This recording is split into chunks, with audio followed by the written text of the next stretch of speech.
Welcome to the Elite Box Skills Room. Today we're going to learn about footwork, how to move. We've already learned how to stand and what's a particularly good stance for the individual. So now let's learn a few ways to learn footwork. All right, so from a basic stance, neutral position, average stance, okay?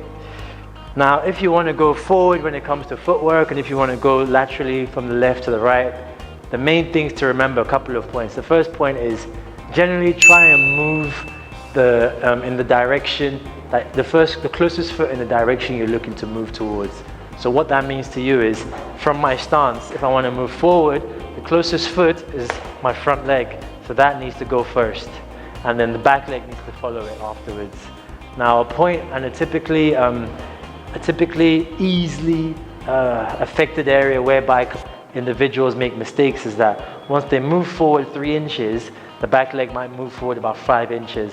So that gap is closed. So imagine me standing in this position and I get touched or pushed. I have absolutely no balance. So this is a good base already because we're in our stance. So if the front foot moves forward by 3 inches, the back foot must also move forward by the exact same 3 inches. See, so that's the science behind it. If I move towards the right, it needs to be the closest foot in that direction first, which is my right foot. 3 inches, 3 inches. To my left, the same exact thing. The same rules apply. Left foot is the closest to the left side, 3 inches, 3 inches, and I just follow. So I'm just going to do a couple of simple movements and you can have a look. You can practice this in front of the mirror or anywhere, wherever you're watching this from. Go backwards, to my left, to my right. Okay, so now I'm going to do a little bit faster. Here we go.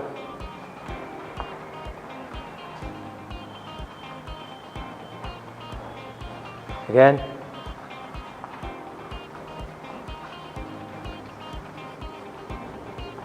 Cool.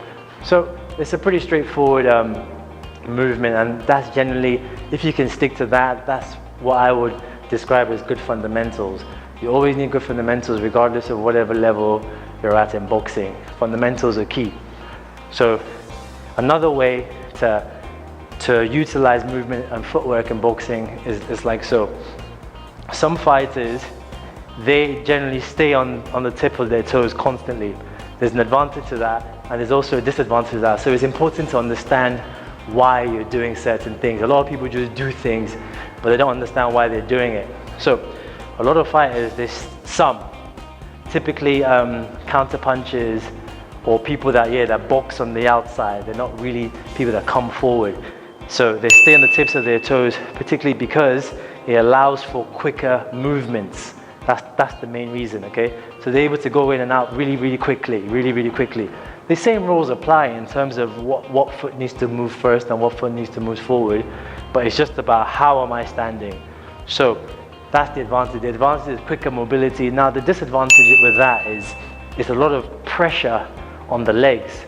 So sometimes what you find is boxers who move a lot, by the time you reach maybe the later stages of a fight, their legs are pretty tired unless they've been through a very diligent training camp, okay?